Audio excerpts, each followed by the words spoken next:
Forum Merdeka Barat 9, Fakta Bicara dari Lingkar Pertama. Fakta bicara dari Lingkar Pertama. Fakta bicara dari Lingkar Pertama.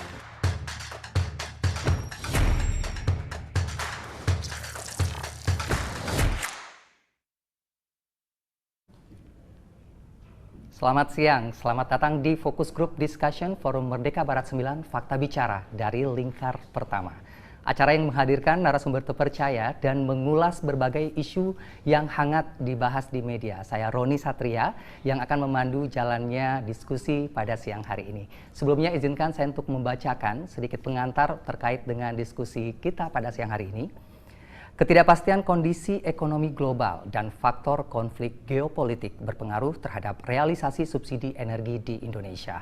Pasalnya, hampir semua sumber energi, yakni BBM atau bahan bakar minyak dan LPG, liquefied petroleum gas, yang peruntukannya buat transportasi, rumah tangga, dan pembangkit listrik, sejatinya adalah komoditas impor. Sementara APBN tahun anggaran 2024 ditetapkan pada kisaran harga 82 US dollar per barel dan target lifting minyak sebesar 635.000 barel per hari. Subsidi energi ditaksir akan membengkak bila kenaikan harga minyak menyentuh angka 100 US dollar per barel. Lantas bagaimana respon pemerintah dan seperti apa evaluasi anggaran subsidi energi yang dipastikan tidak akan menaikkan harga BBM dan LPG serta tarif dasar listrik hingga Juni 2024. Fokus Group Discussion kali ini akan membahas tentang masa depan subsidi energi Indonesia dan diharapkan diskusi ini dapat melahirkan pokok-pokok pikiran dan pemahaman tentang isu tersebut serta memberikan informasi dan data secara akurat dan tepat untuk meningkatkan kerja redaksi dalam pemberitaan. Selanjutnya, izinkan saya langsung saja untuk memperkenalkan narasumber kita pada diskusi kali ini, the one and only, yaitu Bapak Dadan Kusdiana selaku Sekretaris Jenderal Kementerian ESDM. Selamat siang, Bapak. Selamat siang, Mas Roni. Selamat siang semuanya. Ya, dan izin saya informasikan bahwa sejatinya ada dua narasumber. Dari salah satunya adalah Kemenko Perekonomian, tetapi hari ini berhalangan untuk hadir. Dan tentunya nanti kita akan bisa lebih mendalami kepada Pak Dadan Kusdiana terkait bagaimana masa depan subsidi energi ini dan juga tentunya dengan diskusi dari rekan-rekan media. Saya ingin ucapkan terima kasih atas kehadiran narasumber dan juga rekan-rekan media yang sudah masuk ke Zoom pada siang hari ini, dan kita langsung saja memulai media briefing dengan diawali dari pemaparan oleh Bapak Dadan Kusdiana selaku Sekretaris Jenderal Kementerian ESDM. Waktu dan tempat saya persilakan, mungkin saya batasi mungkin setidaknya di 20 menit dulu kita lihat ya Pak ya. Perkembangannya nanti mungkin kita akan buka dengan Q&A setelahnya. Silakan Pak Dadan. Terima kasih Mas Roni. Assalamualaikum warahmatullahi wabarakatuh. Waalaikumsalam.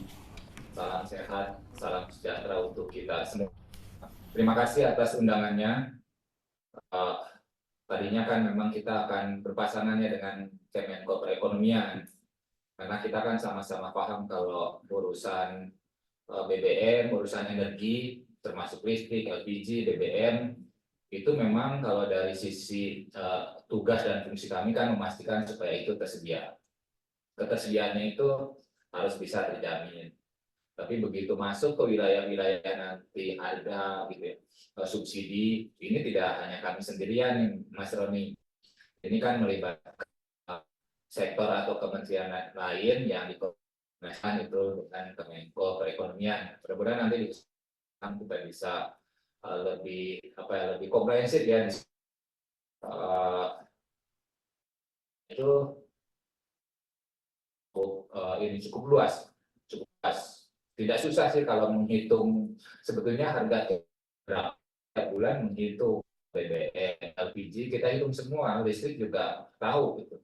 Tapi bahwa harga ke masyarakatnya harus berapa itu kan pertimbangannya panjang, lengkap, pasti didukung dengan data-data dan juga analisa-analisa, tidak hanya secara individu nanti daya mampu, tapi juga secara nasional supaya kita ini tidak kehilangan daya saing secara nasional. Karena Presiden kan sering menyampaikan bahwa kita ini ingin menjadi negara maju, kita harus kuat dari sisi infrastruktur, kita harus kuat dari sisi industri, dan ini memerlukan ketersediaan energi yang dengan harga yang cocok, yang pas, bahwa kita tetap ingin maju dan bersaing dengan minimal dengan negara-negara tetangga kita. Itu sebagai pembuka, Mas Roni. Saya tidak punya paparan, jadi nanti dalam tahapan berikutnya kita bisa saling diskusi dulu seperti apa nanti isu-isu awal gitu ya. Tapi yang pertama yang ingin kami sampaikan bahwa betul sekarang pemerintah memantau secara ketat gitu. Dalam arti bukan dari sisi supply, bukan dari sisi apa yang disediakan ke masyarakat. Kita memantau situasi geopolitik yang sekarang terjadi. Sebetulnya kita udah lakukan terus, tapi perhatian kita semakin tinggi sekarang sejak meningkatnya situasi di Timur Tengah. Sebetulnya dari awal pun waktu terjadi perang yang Ukraina dan Rusia, ini pun terjadi hal-hal yang mempengaruhi dari sisi perencanaan kita untuk penyediaan khususnya energi kepada masyarakat. Dan kita sudah lewati hal tersebut. Sekarang kita ada tambahan untuk yang di Timur Tengah, kita terus lihat, kita banyak diskusi, kita punya simulasi, kita analisa, antisipasi hal-hal yang jelek, yang terjelek pun kita analisa bagaimana pengaruhnya terhadap harga, bagaimana kira-kira dampak dari kurs sekarang yang terus juga dalam posisi yang melemah terhadap rupiah, gitu ya, rupiahnya melemah. Ini pun menjadi pantauan kami sebagai gambaran umum, Mas Roni. Ini di awal nih supaya bahwa kita ini siap, kita ini ada, kita ini secara energi ini tidak perlu ada yang dikhawatirkan dari sisi supply ya, sisi supply. Kita biasanya menyebut dengan ketahanan stok BBM nasional. Ini kami secara khusus menggunakan data yang Pertamina karena ini yang secara nasional memang melakukan supply. Ada juga sebetulnya badan usaha yang lain, tapi biasanya kita menggunakan data yang Pertamina. Kan kami juga baru selesai ini dari siaga ini Idul Fitri ya. Idul Fitri ada Satgas di kami yang terus kita pantau. Per sekarang ini kalau ketahanan stok BBM misalkan untuk bensin ini di angka 19,2 hari. Kemudian untuk solar bervariasi karena jenisnya juga banyak, di angka 20 sampai 50 hari. Kemudian untuk Aftur ini lebih bagus, 36 hari, dan kerosin ini 27 hari. Nah, tapi Mas ini kan tanya nanti, ini dari mana datangnya? Kalau 19 hari dari dalam negeri, kita bisa jauh lebih tenang artinya, karena ini ada di dalam semua kan. Nah untuk bensin ini produk impornya ini 37%. Kalau untuk solar, alhamdulillah kita ini dengan program-program peningkatan produksi di dalam negeri, ini sekarang hanya 15% kalau gas oil ini berasal dari impor. Ini juga yang salah satu dari keberhasilan dari pemanfaatan biodiesel ya. Karena 35% dari solar yang ada di kita itu kan komponennya sudah berasal dari biodiesel yang berasal dari sawit.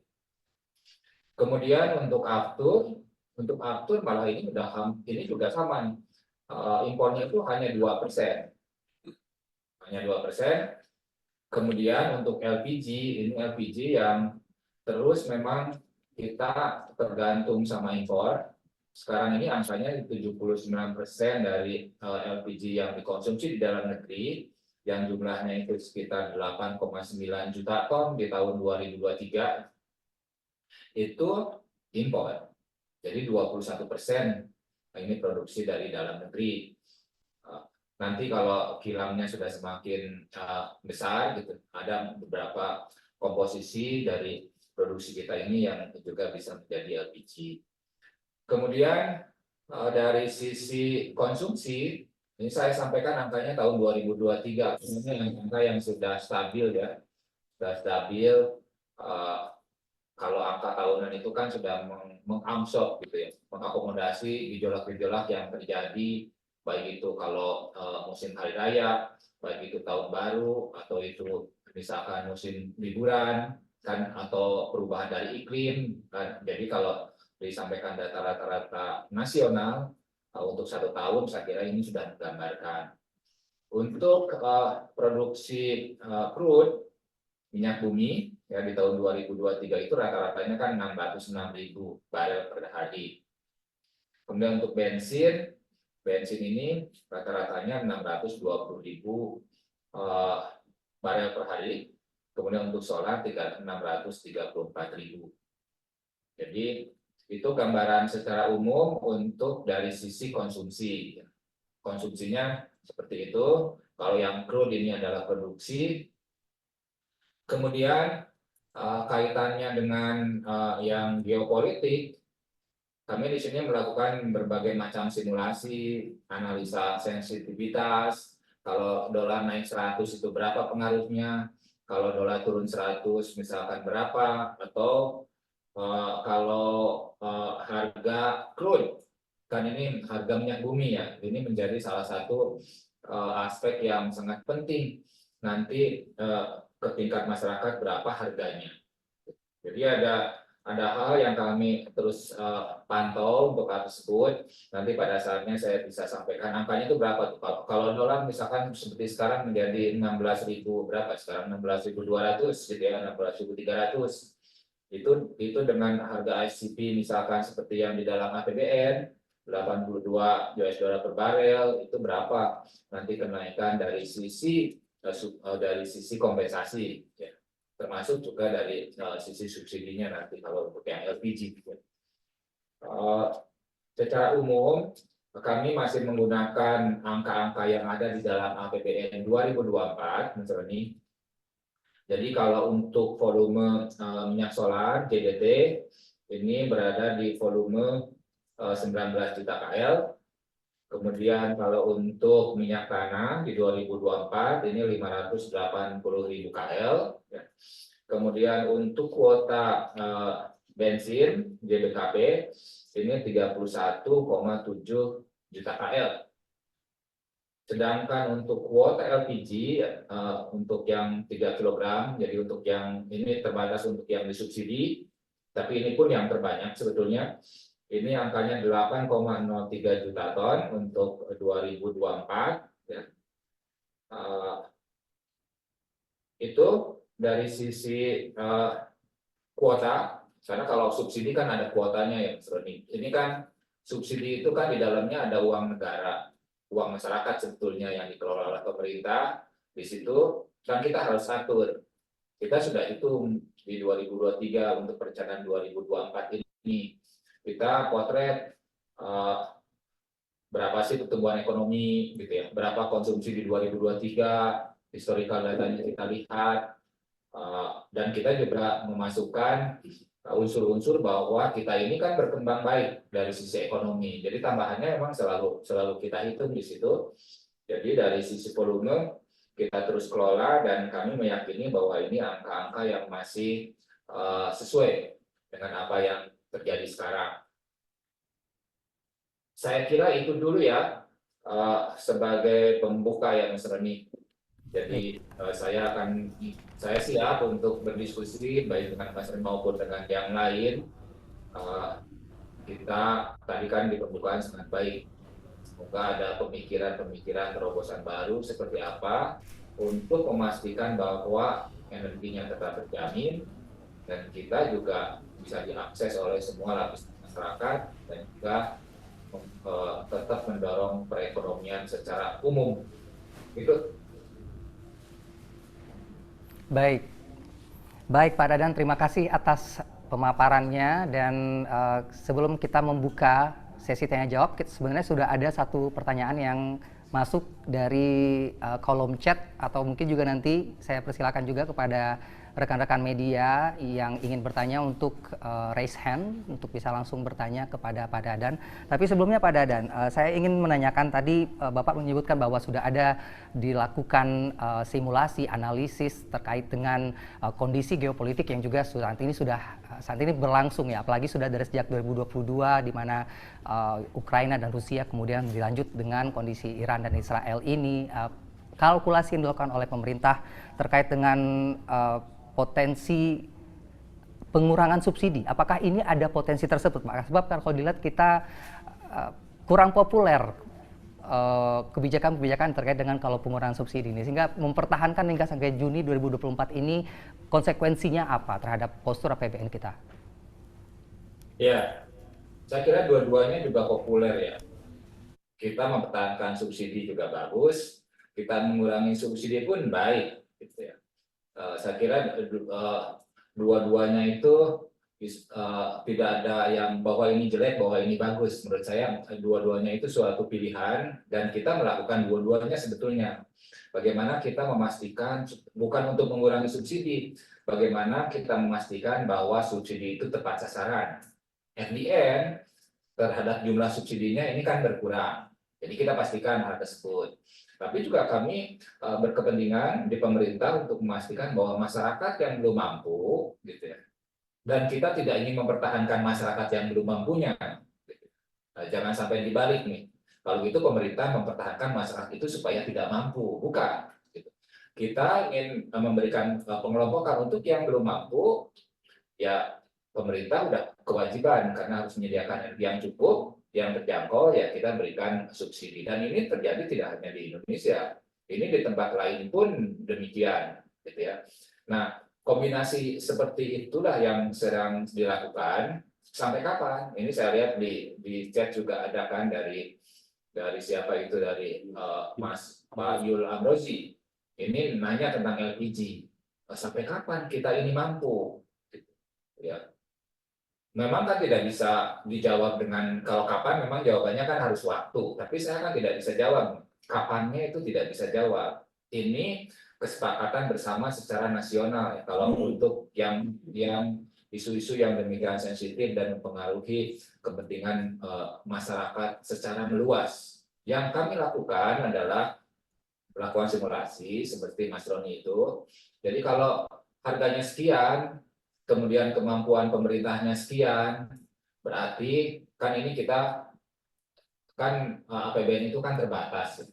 Kalau kita diambil di sini, kemudian alokasinya awalnya misalkan awalnya 100, kemudian menjadi 200. Nah, 100-nya ini dari mana? 100-nya itu apa ngambil dari yang sudah ada sekarang atau misalkan menciptakan dari sisi tingkat utang dari pemerintah. Itu kan juga satu opsi. Nah, per sekarang saya ingin sampaikan misalkan, ini supaya memberikan pemahaman dulu secara umum ya, karena subsidi naik itu kan gambaran dari harga. Saya akan bacakan, ini kan sesuai dengan apa yang diminta oleh Mas Roni juga. Tuh. Dalam kurun waktu dari Januari 2021 sampai April 2024, ya, harga minyak berfluktuasi mulai dari titik rendahnya itu 53,1 US dollar per barel itu di Januari 2021 sampai dengan 117,6 US per barel di bulan Juni 2022. Naik. Ini bisa kita kaitkan dengan konflik yang Rusia-Ukraina. Setelah itu bergerak turun sampai menyentuh ke angka 69. Jadi pasca di Juni itu pernah tuh angkanya di angka 69 itu di bulan Juni tahun 2023. Itu perang Ukraina kan belum selesai sampai sekarang. Kalau saya melihat masih ada tuh berita-berita bahwa mereka masih berperang. Tapi angkanya kan begitu. Ada aspek-aspek psikologis, tapi saya tidak ingin bawa bahwa oh iya ini aspeknya psikologis, enggak. Tapi ada juga unsur-unsur real bahwa misalkan dari sisi produksi terganggu. Kan ini juga ada nih. Tidak hanya kalau trader memang nanti memanfaatkannya kan aspek-aspek psikologis saja sesaat dia mengambil untung segala macam. Kemudian rencana produksi dari anggota OPEC adalah sebagai berikut.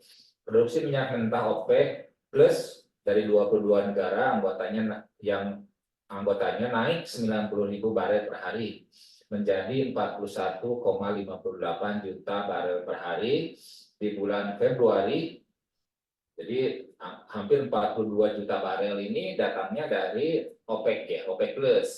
Ini kira-kira ya berapa persen ya? Kira-kira sama lah jumlahnya. Kalau 42 juta ya kira-kira 42%-nya. 42%-nya itu berasal dari OPEC, sehingga pengaruh dari OPEC pun tidak 100% mengontrol ya untuk sisi supply termasuk juga sisi harga. Tapi ini sangat berpengaruh. Ini ada satu publikasi ya yang saya baca di minggu ini, publikasi internasional. Mereka membuat statistik.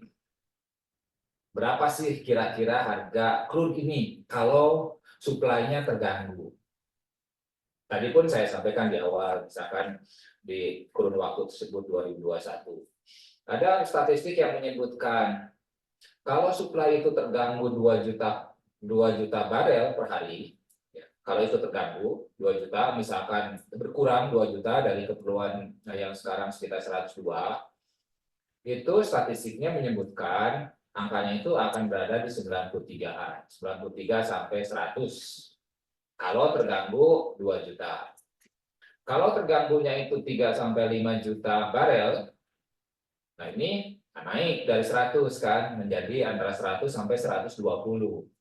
Ini kembali ini statistik ya, statistik jadi angkanya empiris. Kemudian kalau terganggunya itu lebih dari itu, misalnya 6 juta sampai 8 juta, ini bisa angkanya di angka 140-an. Nanti teman-teman bisa melihat, sebetulnya konflik yang ada di Timur Tengah ini potensi gangguannya itu berada di angka berapa juta.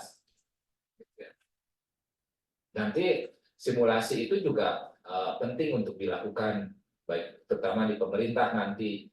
Kalau misalkan Selat Hormuznya terganggu, berapa juta kaya yang tidak bisa dibawa ke wilayah yang lain.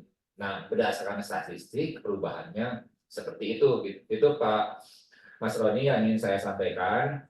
Betul bahwa kami punya analisa sensitivitas dari subsidi, kompensasi, baik itu untuk BBM dan LPG. Tadi kan saya sampaikan kalau angka 82 basis APBN. Itu kalau dengan kurs 15.000, perhitungan kami itu di 244 triliun.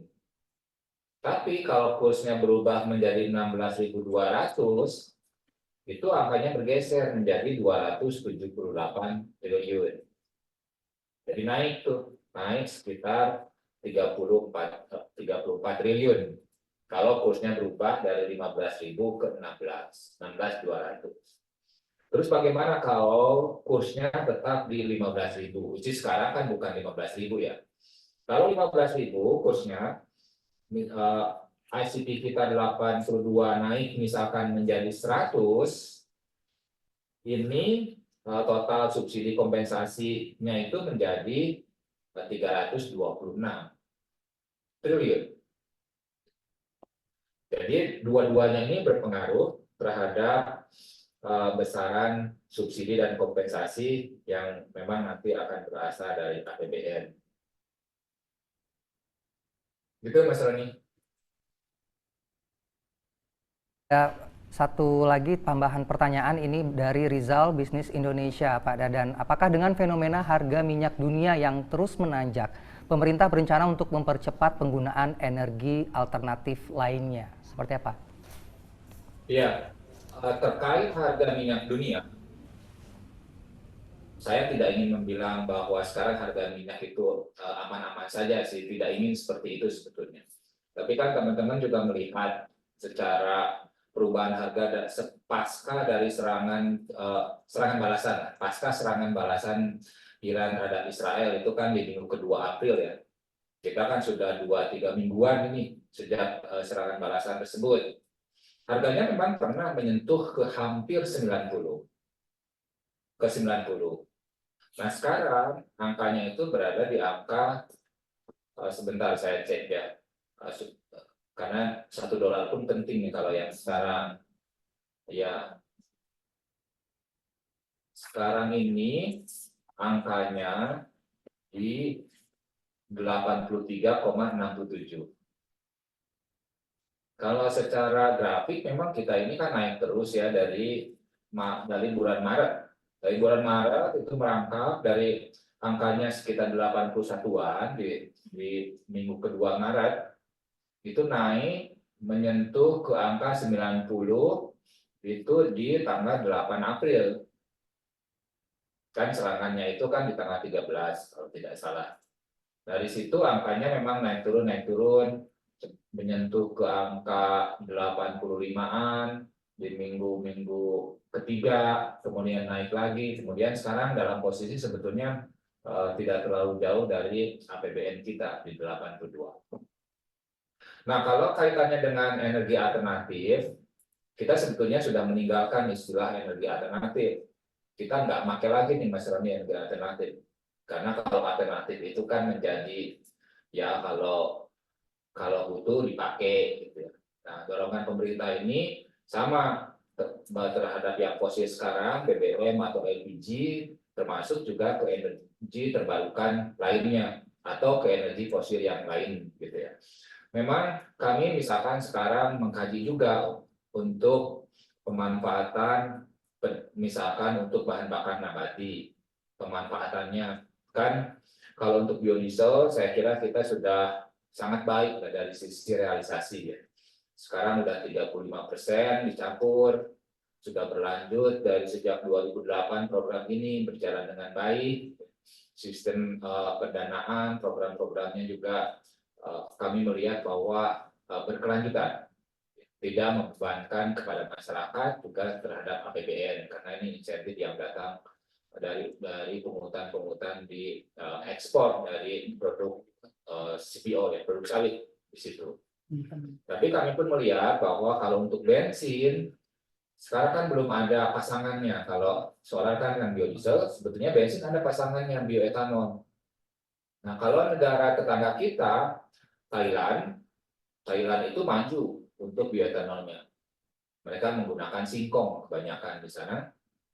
Negara yang lain, misalkan Brazil juga sama, itu maju untuk pemanfaatan bioetanol. Memang kita juga maju untuk yang biodiesel, dan kita dengan keuntungan dari bahwa masyarakat kita ini basisnya pertanian, lahannya subur, luasannya juga masih cukup. Nah, kita sekarang sedang mendorong untuk pengembangan lahan tebu, nanti bisa menjadi 2 produk. Pertama adalah gula, yang gula pun sekarang kita masih impor. Kemudian produksi yang keduanya adalah bioetanol yang bisa dicampur dengan bensin. Yang ini pun bensinnya kan tadi saya sebutkan masih impor. Ya, jadi pemerintah punya program yang cukup besar, Perpresnya sudah keluar. Kita akan mengembangkan di wilayah Merauke di Papua, cukup besar di sana yang direncanakan oleh pemerintah untuk produksi 2 jenis produk, baik itu produk industri maupun untuk pangan ya nanti. Itu jadi kalau ditanya apakah akan mendorong, kita sudah berjalan untuk hal tersebut. Kami pun melihat misalkan kalau untuk apakah dimungkinkan nanti misalkan pemanfaatan briket batu bara kalau diperlukan. Kan secara barang ini ada nih, batu bara kan kita kaya. Teknologinya juga tidak susah. Dalam hal tertentu kan ini pun bisa kita dorong. Memang yang harus menjadi concern nanti adalah tambahan dari sisi emisinya. Ini pun kita lihat ya, sebagai bentuk pengembangan untuk mengurangi tekanan terhadap penggunaan energi BBM dan LPG.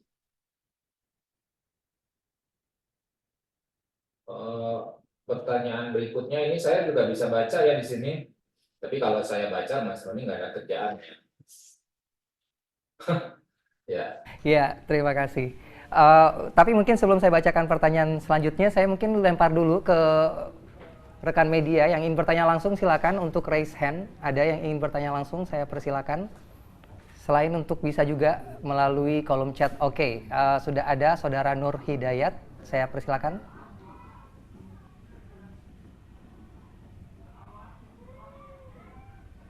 Ya, Nur Hidayat dari Gatra, silakan.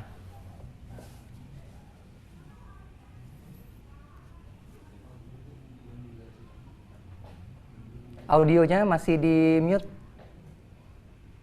Ya, Pak Duda, terima kasih atas Oke. pertanyaannya. Dari tadi kan kita mendengar jawaban dari Pak Dadan itu bahwa kebijakan subsidi ini sangat terkait dengan kebijakan-kebijakan atau kondisi dari ini sangat fluktuatif sekali begitu. Nah, untuk sejauh mana sebetulnya faktor-faktor fluktuatif ini sebenarnya berpengaruh pada kebijakan subsidi energi nasional. Jadi dalam arti kata lain bahwa apakah negara kita ini rentan sekali terhadap faktor-faktor eksternal tersebut. Menjadi parameternya apa, Pak? Jadi tadi mungkin ada alat tertentu yang digunakan oleh tim kebijakan energi di sana, bahwa faktor-faktor eksternal ini sampai berapa persen gitu berpengaruh terhadap kebijakan eksternal, kebijakan internal kita tentang subsidi. Nah, kalaupun memang itu berpengaruh besar sekali, apa tindakan kita terhadap ya ini lagi-lagi berbicara soal kemandirian ya, kemandirian energi subsidi kita, energi nasional kita. Jadi sampai sejauh mana itu? Tadi Bapak Badan memang mengatakan bahwa ini sangat berpengaruh pada banyak pihak yang harus terlibat begitu. Jadi bukan di tempat Pak Dadan aja, tapi tempat lain-lain itu juga harus terlibat itu. Nah, apakah nanti ini memerlukan semacam koordinasi? Tapi mungkin sudah ada ya, tapi saya kurang tahu itu Pak terkait dengan itu. Nah, itu yang pertama Pak, sejauh mana eksternal itu berpengaruh terhadap kita dan bagaimana kemandirian kita. Yang kedua adalah ya karena ini dialog dengan jurnalis Pak ya. Sejauh ini yang saya perhatikan itu kebijakan-kebijakan itu sebetulnya memerlukan ringkasan yang lebih jauh Pak. Ini saya ingin membahas tentang bagaimana kami wartawan itu menulis tentang subsidi energi nasional gitu, karena itu penuh dengan perhitungan-perhitungan Pak. Tadi Bapak mengatakan ada minyak dunia, soal perang dan sebagainya. Nah, jadi 50% dari data-data itu harus kami simpulkan sendiri. Nah, inilah yang membuat ya terutama internal kami sih harus agak banyak membahas dan banyak berdebat soal itu dan tergantung dari penafsiran data tersebut. Nah, ya sebagian dari teman-teman kami mengatakan bahwa ini sebetulnya bukan tugas kita gitu, karena sebagai wartawan tidak punya, maksud saya bukan tidak pintar dan sebagainya, tapi ini kan tugas dari pihak peneliti ataupun pihak mungkin ada LSM atau pihak-pihak internal pihak ketiga lah yang dapat menyimpulkan ini dan berhak untuk menafsirkan data-data tersebut. Nah, jadi saya ingin komentar dari Pak Dadan terkait dengan hal ini. Jadi bagaimana sih sebetulnya? Karena format yang kita miliki itu sebetulnya menurut saya nih kurang memenuhi. Jadi cuma print jurnalisme aja, kayak majalah, kayak tulisan dengan gaya populer, ilmiah populer maksudnya. Jadi setengah-setengah populer ilmiah karena itu bisa dipertanggungjawabkan. Nah, kalau online dan sebagainya kan kebijakan yang langsung gitu, bahwa energi nasional kita turun karena ini udah gitu aja sih. Walaupun memang bisa panjang gitu. Tapi kadang-kadang kan kita tergantung format ada space iklan lah inilah dan itu dan tidak ada interaksinya. Kalau di print ya memang ada, masing-masing punya inilah Pak, pokoknya kelebihan dan kekurangannya. Nah, jadi terkait dengan itu Pak, bagaimana menurut Bapak tanggapannya saja terkait dengan itu metode penulisan wartawan sejauh ini. Itu aja mungkin Mas Roni, terima kasih. Mas Nur Hidayat dari Gatra, terima kasih. Pak Dadan, ini menanyakan terkait dengan seberapa rentan sih sebenarnya ini faktor eksternal ini selalu dijadikan yang selalu kita dapatkan, misalkan di 2021, 2022, kemudian sekarang terjadi lagi konflik geopolitik. Seberapa rentan sebenarnya Pak? Ya, terima kasih. Tidak terlalu gampang sih menjawab yang Pak Nur Hidayat ini ya. Tapi saya meyakini yang disampaikan Pak Nur Hidayat itu karena sudah memahami, sehingga keluar ekspresinya yang seperti itu. Sebetulnya di dalamnya beliau juga sudah paham seperti apa sih kita ini sekarang dari situasi energi itu. Nah, nanti saya akan masuk juga kepada upaya-upaya kita di Kementerian SDM secara khusus gitu ya. Bagaimana kita ingin meningkatkan produksi, bagaimana kita ingin meningkatkan lifting. Nah ini kaitannya dengan fluktuasi tadi ya Pak. Tapi sebetulnya kalau harga crude itu, harga crude-nya kan tetap aja kita itu ikutnya kan market di dunia ya. Jadi kita kan tetap saja kalau dari sisi harga itu, baik itu harga crude-nya, baik itu harga produknya. Sekarang kan zamannya sudah memang saling terkait ya. Kita juga melihat atau pasar pun dipakai di sini meskipun ini produksi sendiri gitu ya. Tapi dari sisi harga kan tetap ini harganya harga internasional. Karena memang nanti pemodal, investor kan itu juga basisnya juga internasional di situ. Tapi saya memahami dari pertanyaan tersebut dalam konteks supaya kita ini tingkat ketahanan energinya terjamin, supaya kita ini kemandirian energinya semakin meningkat, sama dari sisi itu ya. Tapi memang fluktuasi ini sudah menjadi menu kita sehari-hari, dimanapun gitu, termasuk di dalam produksinya. Kami ini punya forum pelaporan ya, kalau untuk produksi migas itu setiap hari. Jadi saya ini melaporkan ke Pak Menteri untuk yang hari ini nanti jam maghrib, jam 6, jam 7 kita sudah lapor hari ini produksi migas itu berapa, liftingnya berapa, produksinya berapa, gas yang tersalur berapa. Kita sampaikan terus setiap hari, jadi kita monitor, karena kita tidak ingin telat dalam melakukan upaya-upaya nanti perbaikan kalau ada permasalahan. Jadi kita pelajari data-data tiap hari supaya meminimalkan dari sisi fluktuasi yang tadi. Apalagi sekarang misalkan dari sisi angka kan tadi saya sampaikan di awal bahwa ketergantungan kita terhadap produk dari luar ini kan masih beberapa itu tinggi dan beberapa menurut saya sudah sangat tinggi ya. Misalnya untuk LPG yang jumlahnya 79%. Kalau untuk produk BBM, solar kan alhamdulillah dari tahun ke tahun berhasil kita turunkan sehingga sekarang kan angkanya 15%. Nah, kemandiriannya naik, ketahanannya naik. Tapi kalau ditanya apakah subsidinya akan turun, nah itu nanti kombinasi dari berbagai macam hal karena kita menggunakan indikator-indikator yang sifatnya internasional juga kalau untuk kemigasan.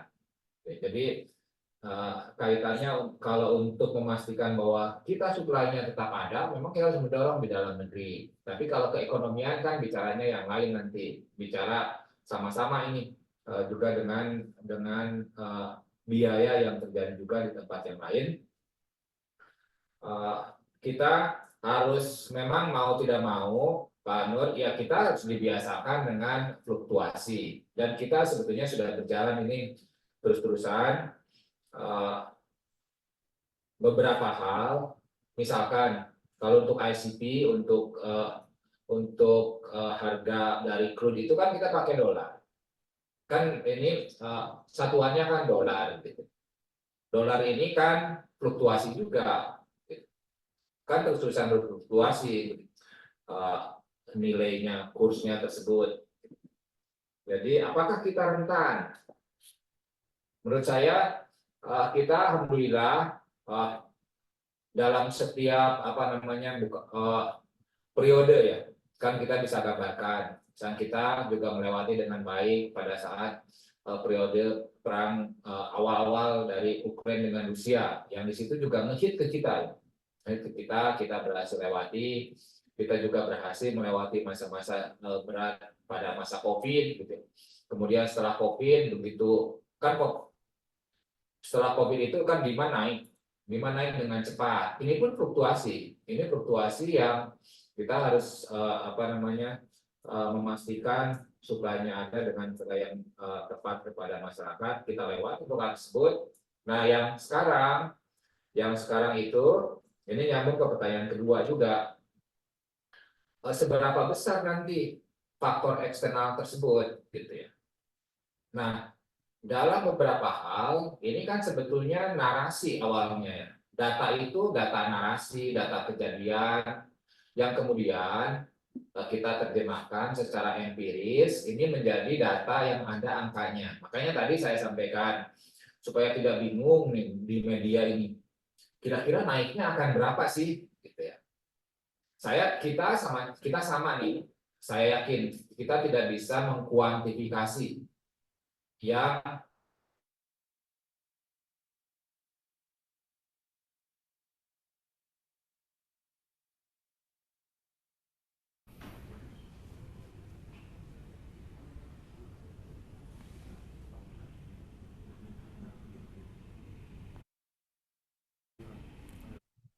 Dan Terputus. terputus suaranya Bapak.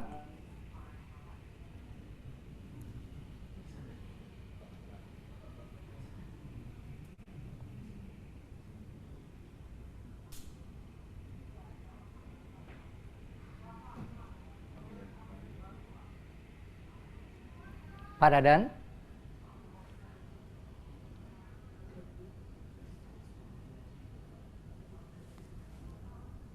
Oke, sepertinya ada gangguan teknis dengan kita masih tunggu Pak Dadan untuk kembali masuk lagi ke dalam Zoom. Sembari sudah masuk beberapa pertanyaan, nanti saya akan tanyakan langsung kepada Pak Dadan selaku narasumber kita pada siang hari ini. Ada yang dari Saudara Kormen dari industri.co.id, kemudian Saudari Esther Nuki dari investortrust.id, kemudian Saudara Raja Suhut yang juga sudah masuk, sudah mempersiapkan pertanyaan. Pak Dadan sudah kembali ya, Pak Dadan. Ya, boleh silakan dilanjutkan Bapak. Agak terputus ya. Jadi yang Pak Nur tadi, Pak Nur Hidayat, saya kira kalau media, saya tidak ingin mengarahkan apapun. Silakan saja menyampaikannya dari angle mana bahwa itu akan disampaikan. Dan saya kira bagus dari berbagai macam sisi kan dilihat, gitu ya. Nah, kami akan menyampaikan data-data yang real, gitu ya, sesuai dengan faktanya di lapangan. Makanya saya sampaikan misalkan kalau eskalasi ini semakin tinggi, nanti terjadi terjadi gangguan dari sisi pasokan, nanti impact-nya kan ke dalam harga. Ini dipahami secara umum, saya kira kalau supply terganggu pasti harga kan berubah gitu. Nah, tapi menerjemahkan dari hal tersebut menjadi sebuah narasi di media, ya kami berharap dan kami juga ingin mengajak kepada media untuk menyampaikan sesuai dengan faktanya. Tidak mencoba menarasikan ke hal-hal yang nanti di publik itu menjadi pemahamannya berbeda. Jadi kami juga ingin mengajak untuk hal tersebut. Saya tidak ingin mempersulit sebetulnya. Tidak ada niatan sama sekali kepada media untuk menerjemahkan sendiri. Saya sekarang, misalnya tadi sulit dipahami Pak kalau untuk sensitivitas subsidi. Saya punya rumusnya sebetulnya dan Pak Nur juga bisa menghitung. Ada sih rumusnya, tapi mungkin terlalu berat kalau disampaikan di dalam forum ini ya, untuk disampaikan rumus dan macam-macamnya. Kalau mau sampai situ saya juga siap. Tapi angka-angka yang barangkali publik itu tertarik dengan angka-angka tersebut, sudah saya sampaikan tadi secara garis besar. Itu Pak Nur, terima kasih atas ininya pendapatnya. Baik Pak Dadan, sudah ada yang raise hand lagi, Ibu Esther, yang mungkin juga pertanyaan dari chatnya sekalian mungkin langsung ditanyakan ya, Bu Esther silakan. Terima kasih Pak Dadan. Pak Dadan, ada 3 poin Pak. Yang pertama, kita tahu kan sekarang kondisinya itu dibutuhkan suatu kondisi yang tidak menambah shock ke dalam ekonomi ya. Nah, salah satunya itu harapan besar itu subsidi itu masih bisa dipertahankan. Yang pertama, itu kita lihat waktu 2022, waktu Ukraina itu harga minyak naik, tetapi itu penerimaan negara juga masih naik. Pertanyaannya, apakah seandainya akhir tahun ini minyaknya bisa nggak sampai 100 lebih, kemudian kursnya nggak sampai 16.500 lebih, apakah masih bisa dipertahankan sampai akhir tahun? Yang kedua, itu juga masih banyak sebenarnya langkah-langkah yang tidak dilakukan yang sebenarnya bisa dilakukan. Misalnya, pertama, itu untuk tepat sasaran ya, itu sampai sekarang kenapa nggak disegerakan gitu? Misalnya, mereka yang memang berhak mendapatkan BBM bersubsidi atau BBM khusus seperti Pertalite itu berbasiskan misalnya NIK gitu, berdasarkan kuota. Itu kan rencananya udah lama. Kenapa itu tidak dilakukan? Karena kan kayak LPG itu bisa dilakukan dan itu bisa menurunkan volume ya. Artinya bisa lebih tepat sasaran lah, karena demandnya kan pasti naik. Terus yang ketiga, itu juga tadi kan disebut hampir 79% ya untuk LPG itu masih impor. Sementara kita itu kan sebenarnya kaya sekali, namanya gas bumi. Dan orang PGN itu udah teriak-teriak juga, kenapa nggak segera diserap di dalam negeri, jaringannya diperbanyak dan sebagainya, sehingga itu akan sangat membantu gitu. Itu kendalanya di mana gitu. Jadi kalau itu bisa disinergikan, itu semestinya tidak ada shock tambahan berupa kenaikan energi yang disubsidi untuk masyarakat. Karena itu akan sangat membantu BI itu tidak meningkatkan BI rate, kemudian inflasi juga tidak meningkat. Terima kasih, Pak. Terima kasih Bu Esther. Silakan Pak Dadan. Ini mungkin kaitannya kembali lagi ke arah kemandirian energi nih. Terima kasih Bu Esther. Kami juga kan ada tuh grup media ya di ISDN, Mas Roni. Bagus-bagus juga pertanyaannya kalau nanya gitu ya. Tapi ini juga tidak kalah ini kualitasnya, pemahaman-pemahaman tentang apa namanya keenergian itu kan tergambar dari pertanyaannya tadi ya. Yang pertama, apakah bisa dipertahankan sampai akhir tahun? Tadi kan saya sampaikan bahwa ini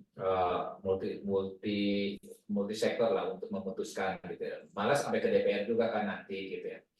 Pada ujungnya itu kan kombinasi antara ekonomi dan sosial dan politik barangkali kalau udah urusan subsidi gitu ya. Dan yang menjadi tugas SDM, kita pastikan bahwa barangnya ada, supply-nya ada, logistiknya siap sampai ke seluruh lapisan masyarakat yang membutuhkan. Memang dalam beberapa hal ada blessing seperti yang Mbak Esther tadi sampaikan ya. Dulu kenaikan harga mineralnya kan bagus gitu ya. Nah sekarang juga dalam beberapa case, misalkan sekarang nikel ini sekarang terjadi kenaikan juga nih. Nah, angkanya sudah cukup bagus naik. Kalau naik artinya penerimaan negara pun naik di situ gitu ya. Tapi sebetulnya kita ini kan tidak ingin juga kita naik pendapatan, tapi pendapatannya habis untuk dimanfaatkan untuk menutup subsidi terus. Gitu. Setuju dengan usulan yang kedua bahwa memang harus didorong subsidi itu harus tepat sasaran. Subsidi itu harus diterima oleh orang yang berhak. Nah, yang mana yang berhak? Ini kan kita udah punya regulasi, kita punya PP 191 gitu ya.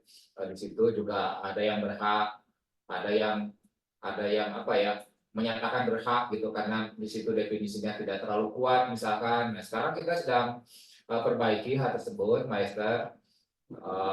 Di pemerintah terus terang kita sedang melakukan revisi untuk itu, untuk memastikan bahwa ini bukan pengurangan ya, ini jangan dibawa narasinya bahwa kita ingin mengurangi subsidi karena kita tidak mampu dari sisi penyediaan anggarannya tadi, bukan. Kita ingin memastikan yang hak itu yang menerima, atau kebalik, yang menerima itu yang haknya gitu ya. Di situ kita akan lebih mendetilkan dari sisi siapa penerima dari misalkan Pertalite.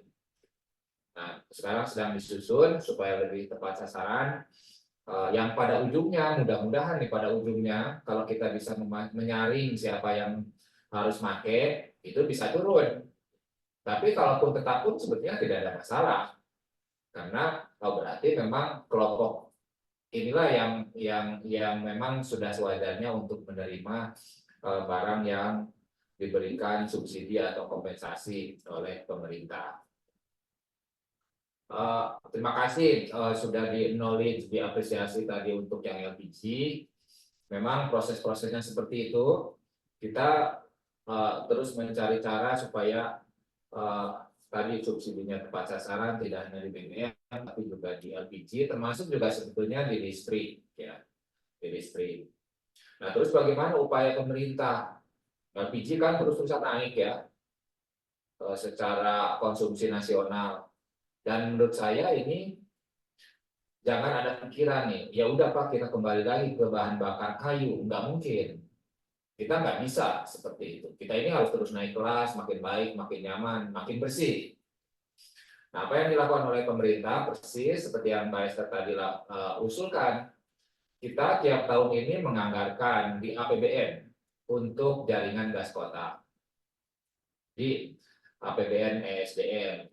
Kita juga bekerja sama dengan badan usaha untuk mendorong program-program kerjasama, ya, supaya pengembangannya itu bisa lebih cepat.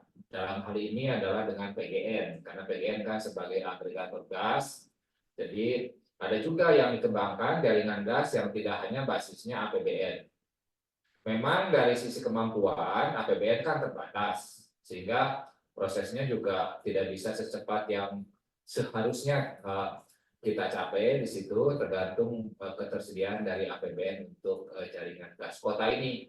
Tapi ini terus tiap tahun kita tambah. Kalau tidak salah sekarang angkanya sudah di atas hampir 1 juta. 1 juta rumah tangga sudah tersambung dengan jaringan gas kota. Yang ini memang pasti akan menambah lebih nyaman. Jadi harganya juga baik, kemudian dari tingkat kenyamanannya juga ini jauh lebih tinggi dibandingkan dengan LPG yang kita kan harus beli dalam arti secara fisik, ya, harus datang bawa tabungnya, kemudian bawa ke rumah baru dipasang lagi. Jadi kalau dengan gas kota ini kan gasnya sudah datang ke rumah, kita tinggal mutar kartunya saja di situ. Ini berjalan, Pak Esther.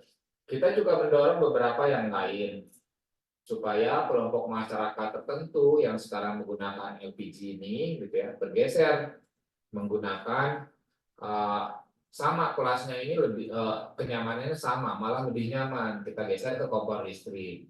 Kan sudah ada upaya-upaya dilakukan untuk hal tersebut. Jadi nanti terjadi pengurangan dari sisi konsumsi LPG dan juga perbaikan dari sisi emisinya. Bahan bakar menjadi lebih bersih, dapurnya menjadi lebih nyaman, lebih bersih, masaknya juga lebih pastilah kalau kita ingin menggoreng telur suhunya 170 derajat. Nah, dengan kompor listrik ini bisa gitu. Kalau LPG kan kita harus muter-muter sendiri, ya, seperti itu. Jadi didorong itu, mudah-mudahan nanti dengan beberapa misalkan sosialisasi yang terus dilakukan oleh secara khusus kalau untuk listrik ini oleh PLN, sudah ada beberapa uji coba kalau tidak salah di Solo, di Bali, gitu, sudah dilakukan uji cobanya, memberikan keyakinan tambahan kepada masyarakat untuk secara bertahap ini bergeser. Kan listriknya cukup kalau ini. Listriknya kan diproduksi di dalam negeri, kemandiriannya akan semakin meningkat. Kami juga mengajak kepada media untuk barangkali bisa dilihat tuh yang berapa uji coba yang pemanfaatan kompor listrik induksi ini. Terima kasih Mbak Esther. Baik Pak Dadan, terima kasih atas jawabannya. Bu Esther juga terima kasih. Selanjutnya saya akan bacakan pertanyaan, tapi saya mungkin akan rekap sejumlah pertanyaan yang kurang lebih arahnya sama seperti itu ya Pak Dadan ya. Dari Saudara Kormen Industri.co.id dan juga dari Raja Suhud Media Indonesia. Ini kaitannya mungkin tadi kalau dari pertanyaan Saudara Kormen ini tadi juga dari Bu Esther kurang lebih sama saya lihat dengan pembahasan bagaimana potensi cadangan gas bumi, kemudian apa terkait dengan kemandirian dari energi tadi juga sudah disampaikan oleh Pak Dadan. Mungkin saya langsung lanjut saja ke pertanyaan dari Raja Suhud terkait dengan pemerintah. Apakah pemerintahan saat ini mulai terapkan secara ketat kebijakan subsidi energi agar pemerintahan baru tinggal melanjutkan saja?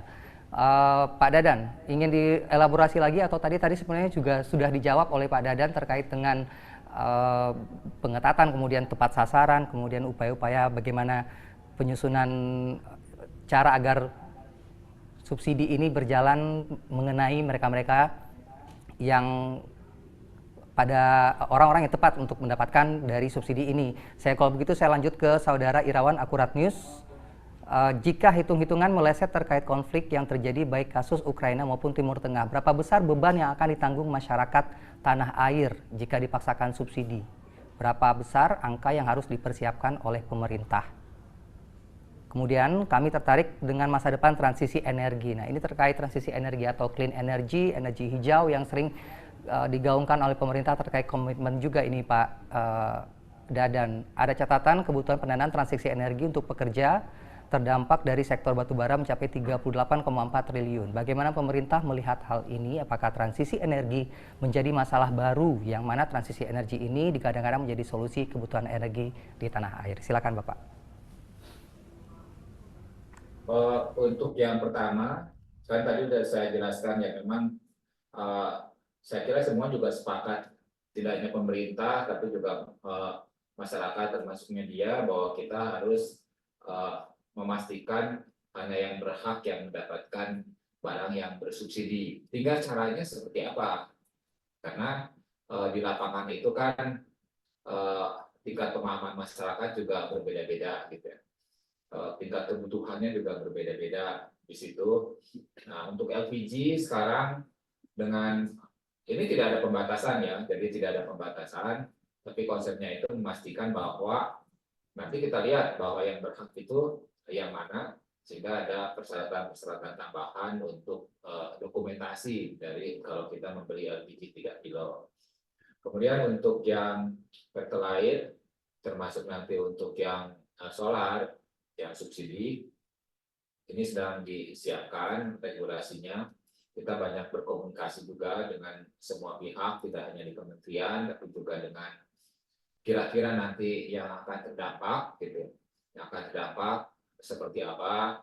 Sekarang kita juga harus lihat konsumennya itu siapa saja, harus sangat detail supaya nanti tidak begitu regulasinya keluar nanti baru ada cerita atau quote-unquote protes gitu ya. Di situ kita menghindari, kita ingin kebijakan ini benar-benar bulat di situ dan bisa dilaksanakan.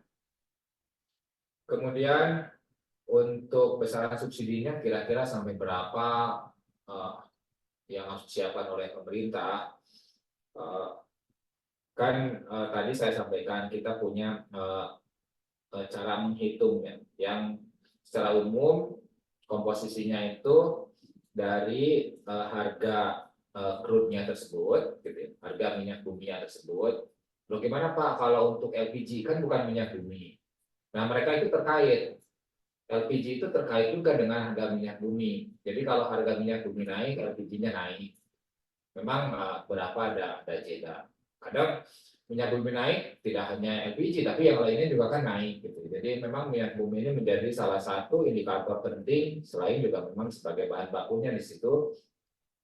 Plus karena ini adalah industri internasional, sehingga menggunakan sehingga juga dipengaruhi oleh valuta asing. Secara khusus di sini adalah forex-nya dari US dollar. Nah, tadi saya sampaikan kalau dengan basis APBN kan 244. Tapi kalau nanti terjadi perubahan pelemahan rupiah, misalkan sampai ke angka 16.300, itu angkanya naik menjadi 280. Ini baru ini ya, subsidi dan kompensasi BBM dan LPG. Ini belum bicara listrik, karena listrik juga sama, listrik juga nantinya terdampak di situ. Nah kalau harga, bagaimana kalau dua-duanya naik? Crude-nya naik, dolarnya juga menguat. Misalkan saya kasih contoh di angka 100. Kalau ICP-nya menjadi $100 per barel dan kursnya menjadi 16.300, itu angkanya menjadi 371 triliun. Jadi dari 244 menjadi 371. Ini kan naik 130-an. Naik kira-kira di angka berapa ya? Mungkin angka 55% naiknya gitu ya, dari apa yang sudah ada di dalam APBN. Mampu atau tidak?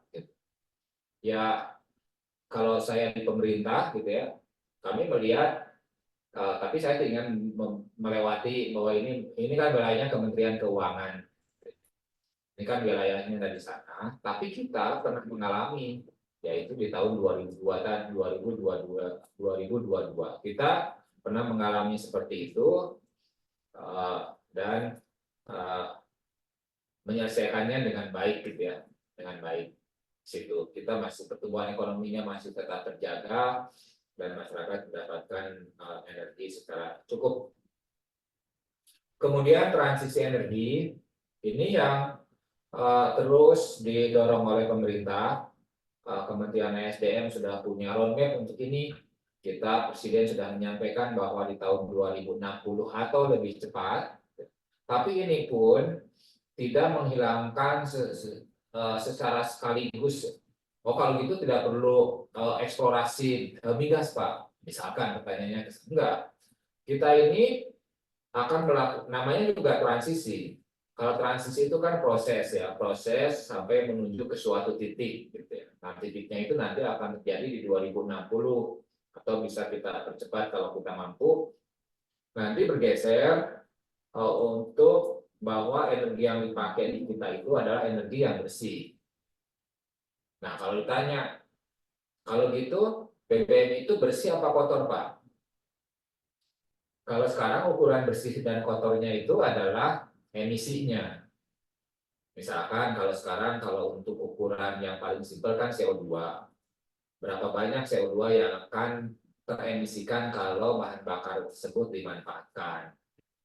Nah, sekarang seperti itu, tapi kan teknologi ini terus berkembang.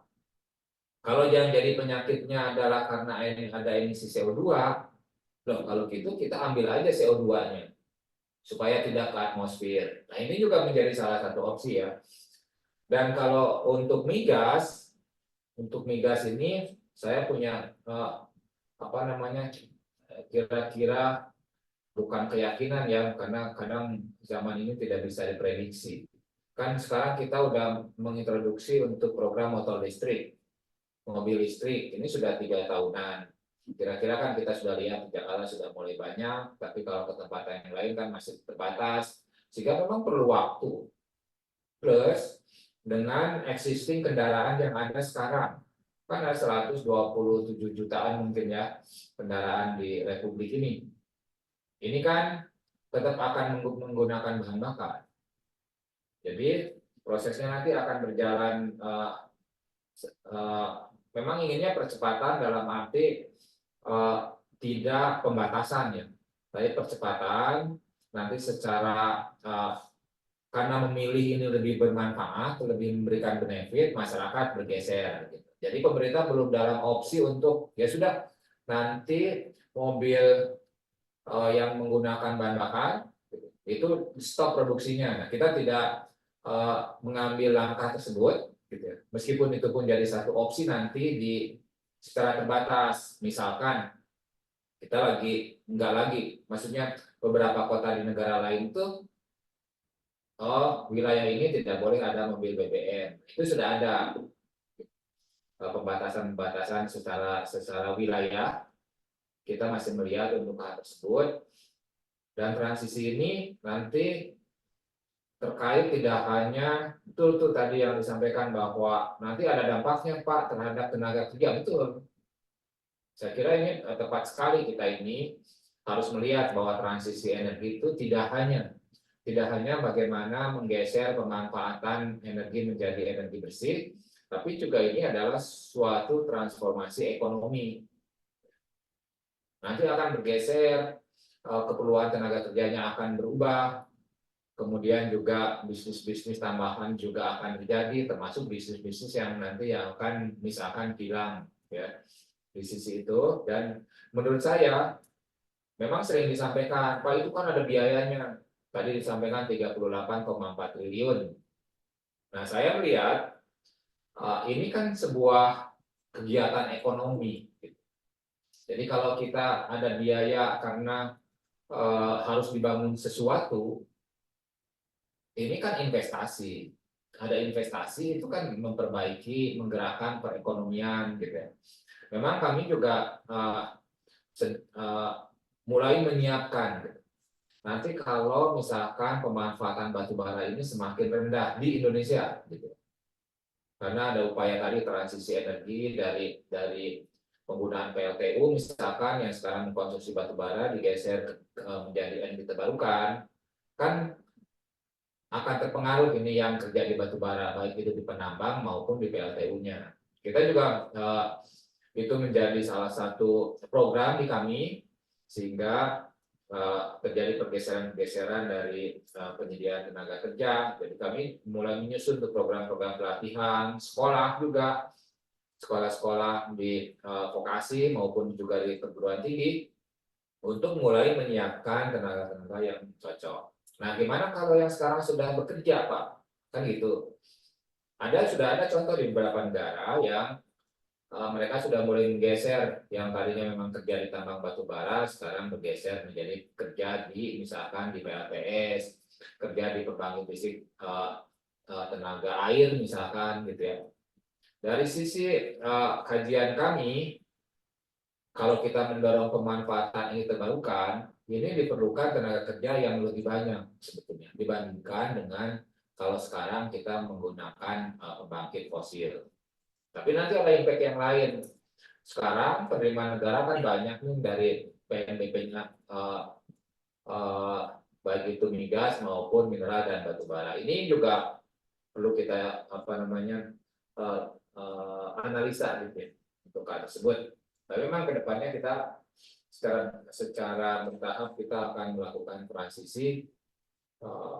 Undang-undang yang terbarukan sekarang sedang disusun bersama DPR, yang itu adalah menjadi salah satu payung hukum kita untuk melakukan proses transisi energi di dalam negeri.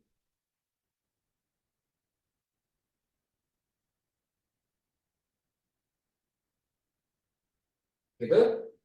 Cukup, Mas Rani? Baik Pak Dadan, terima kasih. Kita masih ada pertanyaan. Mungkin saya rekap saja karena beberapa dari pertanyaan sudah dijawab sebenarnya oleh Pak Dadan. Yang pertama terkait dengan mitigasi dengan eskalasi Timur Tengah, kemudian bagaimana menyiapkan rantai pasokan tadi juga sudah disampaikan, kemudian adanya terkait dengan penguatan nilai dolar dan juga transisi kendaraan listrik tadi juga sudah disampaikan semuanya. Ini dari Fajarel dari Koran Rakyat Merdeka. Tapi kalau dari penjelasan Pak Dadan terhadap pertanyaan dari Saudara Irawan Akurat News sebelumnya tentang transisi energi ini Pak, apakah ini pertanyaan dari kita, apakah ada potensi nantinya untuk pengalihan subsidi energi ini Pak? Mungkin karena melihat potensi dari energi hijau ke depannya ini memang sebagai satu bentuk komitmen Indonesia untuk menjaga iklim dan lain sebagainya, mungkin menjadi opportunity cost juga terhadap misalkan mitigasi bencana yang disebabkan oleh perubahan iklim dan lain sebagainya, sehingga pada akhirnya ada bentuk kerjasama dengan lintas institusional yang pada akhirnya untuk bisa memperkuat subsidi ini atau dialihkan ke dalam bentuk yang lain. Ya, saya kira sangat baik tuh kalau kita bisa kompak ya untuk ke arahnya ke sana. Gitu ya. Kan kita tadi saya sampaikan bahwa ini transformasi ekonomi. Sekarang ini sebagai prolog ya. Di beberapa negara di Eropa itu nanti akan mulai menerapkan yang namanya pajak, gitu, pajak karbon. Tapi ini bukan pajak karbon yang seperti yang kita lihat di kita. Tapi ini pajak karbon yang diterapkan untuk barang yang mereka impor atau yang kita ekspor ke negara tersebut. Misalkan saya kasih ilustrasinya seperti ini, tapi ini ilustrasi ya. Saya menggunakan angka. Misalkan kita ini memproduksi memproduksi baja deh, gampang baja gitu. Diekspor ke Eropa. harganya misalkan 1 tonnya itu $100 gitu ya. Kemudian tetangga kita juga membuat hal yang sama, misalkan Vietnam. Vietnam juga sama produksi baja dijual juga ke negara yang sama inginnya $100 juga mereka. Nah, begitu masuk ke sana ditanya, Indonesia bagaimana buatnya, Vietnam bagaimana buatnya. Indonesia jawab, ya kita pakai energi yang kira-kira seperti ini, basisnya adalah fosil, listriknya dari PLTU gitu. 67% ini menggunakan batu bara, kira-kira sampaikan hitunglah karbonnya itu berapa, itu beban karbonnya yang pada saat memproduksi. Kemudian Vietnam juga ditanya, mereka jawab dengan baik dalam arti kalau konteks energi terbarukan, karena Vietnam ini udah banyak penggunaan energi terbarukannya. Sehingga mereka jawab, saya memproduksi ini listriknya dari PLTA, dari apa yang sifatnya energi bersih. Hitung di sana jejak karbonnya seperti apa. Kayaknya mungkin seperti ini nantinya, mungkin. Kan ini belum terjadi. Tapi itu akan terjadi di 2026. Mereka bilang untuk Indonesia, kita tambahkan pajak $10, misalkan per ton. Untuk yang Vietnam, karena melewati standarnya mereka, gitu ya, dari sisi jejak karbonnya, tidak perlu bayar pajak. Sehingga barang kita yang masuk ke negara tersebut harganya menjadi 110. Yang Vietnam harganya tetap 100. Nah, kalau Mas Roni tinggal di negara tersebut, kira-kira mau beli barang yang mana? Kan jelas tuh pilihannya kan. Nah, itulah yang saya sampaikan bahwa ini adalah ini transformasi ekonomi. Kalau enggak kita kalah bersaing. Jadi narasinya ini jangan dibalik bahwa kalau pemanfaatan energi bersih ini mengurangi daya saing. Justru kita ini mendorong transisi energi ini supaya kita bisa sama nih dengan negara lain, bisa jualannya sama, gitu, tidak dipertanyakan lagi. Lu bagaimana memproduksi barangnya? Kita juga udah sejajar dengan yang itu ya.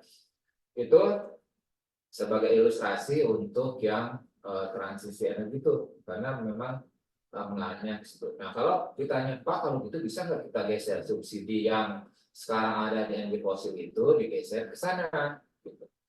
Per sekarang, dari sisi kebutuhan, kan kita menilai bahwa subsidi yang dilakukan oleh pemerintah ini dan disetujui oleh DPR ini penting. Ini penting untuk mempertahankan daya saing kita. Nah, tapi masih ada peluang-peluang kepada kita untuk mengoptimalkan dari dana subsidi tersebut. Gitu, seperti tadi yang diusulkan oleh Pak Esther, Pak Hidayat, dan juga Mas Roni. Kita bekerja di titik tersebut, kemudian kita dorong berikan kesempatan yang lebih luas kepada pemanfaatan energi bersih. Kan sebenarnya tidak hanya subsidi ini yang menjadi menjadi halangan ya, menjadi tantangan kita untuk mendorong EBT itu kan tidak semata-mata dari harga, tapi juga ada misalkan tantangan dari sisi TKDN. Ini juga perlu konsensus nasional dan saya kira sudah terjadi sekarang di Menko Marves sudah difasilitasi. Kemudian juga dari sisi pendanaan.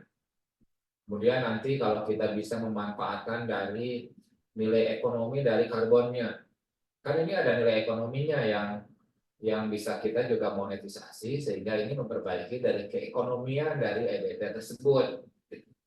Kalau kita bisa kombinasikan seperti ini, memang yang paling ideal tuh kita seperti di negara lain yang tadi saya sampaikan, melakukan internalisasi dari eksternalitas yang sudah ada, misalkan dari beban karbonnya.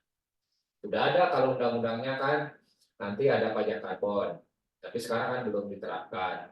Jadi masih kita timbang-timbang supaya secara nasional itu kita tidak kehilangan kesempatan nih. Karena Indonesia ini sekarang dalam posisi yang sangat baik ya, untuk kita bisa maju terus. Mineralnya kita bagus, hilirisasi juga berjalan dengan baik. Gitu. Dan kita ingin memanfaatkan momentum ini, tenaga kerja juga sama, bonus demografi sedang terjadi. Presiden kan sering menyampaikan hal tersebut. Jadi dengan pertumbuhan teknologi untuk energi terbarukan juga baik. Saya sih sekarang bukan ingin apa ya? Oh, kalau gitu tidak butuh dukungan Pak untuk EBT, bukan. Nah, sekarang kalau kita head to head antara PLTS dengan PLTU untuk skala-skala tertentu ini sudah bisa bersaing. Tidak perlu minta subsidi gitu ya. Hanya ingin diperlakukan sama saja di situ supaya ini bisa didorong pengembangannya. Dan pemerintah sudah punya regulasi untuk hal tersebut. Kita kan tidak lagi akan bangun PLTU yang baru, kecuali yang memang sudah ada di dalam rencana. Jadi sudah ada disebutnya adalah dalam rencana umum penyediaan tenaga listrik. Kalau itu sudah ada di situ, ya kita akan setujui dari sisi pemerintah. Tapi untuk yang baru ini tidak ada. Gitu ya. Kira-kira seperti itu. Secara prinsip setuju untuk yang tadi memberikan perhatian lebih terhadap EBT. Jadi kita pastikan bahwa subsidinya itu lebih tepat gitu ya, lebih tepat dalam arti tidak yang ini dihilangkan, yang ini ditambah gitu. Itu Mas Roni. Pak Dadan. Ya, sepertinya sudah tidak ada pertanyaan lagi yang masuk pada siang hari ini dan mungkin akan menjadi akhir dari diskusi kita. Tapi sebelumnya izinkan saya menanyakan kepada Pak Dadan dari diskusi yang sudah berlangsung pada siang hari ini. Apakah bersedia pernyataan dalam FGD ini dikutip oleh rekan-rekan media yang hadir, Bapak? Silakan. Baik, silakan. Oke, sehingga saya dapat informasikan kepada rekan-rekan media dari diskusi yang sudah berlangsung tadi, teman-teman bisa dapat untuk mencatut ataupun mengutip untuk dalam pemberitaan. Dan sebelum saya tutup, saya ingin memberikan lagi kesempatan Pak Dadan untuk closing statement. Singkat saja mungkin Pak Dadan terkait dengan diskusi kita pada sore hari ini terkait konten apa yang ingin Bapak sampaikan, silakan. Ya, terima kasih Mas Roni atas kesempatannya. Kementerian SDM terus bekerja bersama kementerian yang lain untuk terus memastikan bahwa masyarakat mendapatkan energi yang cukup dengan harga yang terjangkau gitu ya. Dan kita juga terus mendorong pemanfaatan energi yang bersih dalam rangka transisi energi ini. Jadi mohon dukungannya dari para media untuk menyampaikan fakta kepada masyarakat, juga dalam arah yang kebalikan yang menyampaikan juga masukan kepada kami di Kementerian SDM. Demikian, terima kasih. Saya tutup. Assalamualaikum warahmatullahi wabarakatuh. Waalaikumsalam warahmatullahi wabarakatuh. Pak Dadan Kusdiana selaku Sekretaris Jenderal Kementerian ESDM. Terima kasih sekali lagi dan juga terima kasih kepada rekan-rekan media yang juga sudah hadir meramaikan diskusi FGD kita pada siang hari ini. Saya Roni Satria, sekali lagi terima kasih telah bergabung dalam Focus Group Discussion FMB 9, Fakta Bicara dari Lingkar Pertama. Sampai jumpa.